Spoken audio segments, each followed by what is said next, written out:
dengan NIM 2025072081 akan menjelaskan apa itu komunikasi sel. Apa itu komunikasi sel?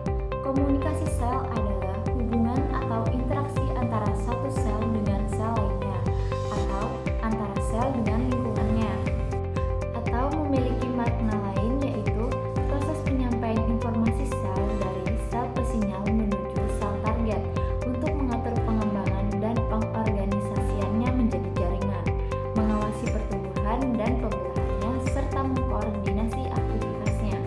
Fungsi dari komunikasi sel yaitu mengatur perkembangan dan organisasi sel dalam satu jaringan, mengontrol pertumbuhan dan pembelahan sel, melakukan koordinasi fungsi antar sel dan jaringan, dan yang terakhir mempertahankan homeostasis.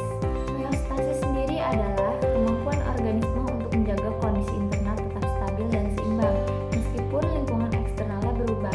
Ibaratnya, sel juga saling bertukar media pesan seperti manusia, tetapi dalam sel medianya adalah berupa sinyal molekul kimiawi yang disebut sebagai ligan. Dalam komunikasi sel, ligan didistribusikan menuju sel target. Sel target adalah sel yang menerima sinyal kimiawi atau ligan yang kemudian akan diubah menjadi respons seluler dan akhir tahapannya. Tahapan komunikasi sel dibagi menjadi tiga. Yang pertama, reception atau penerimaan, yaitu proses pengikatan ligan atau sinyal kimiawi yang sesuai dengan reseptor sel target. Yang kedua ada transduction, yaitu serangkaian proses pengubahan sinyal yang nantinya akan diubah menjadi respons seluler.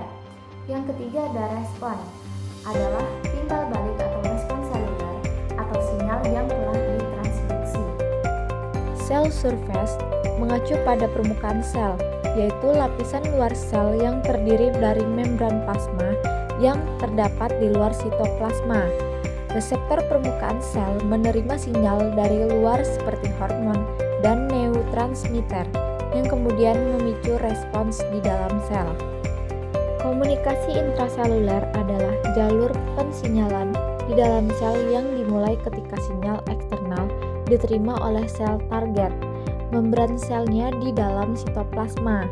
Molekul sinyal yang dapat menembus membran seperti steroid akan mengikat reseptor di dalam sitoplasma atau nukleus.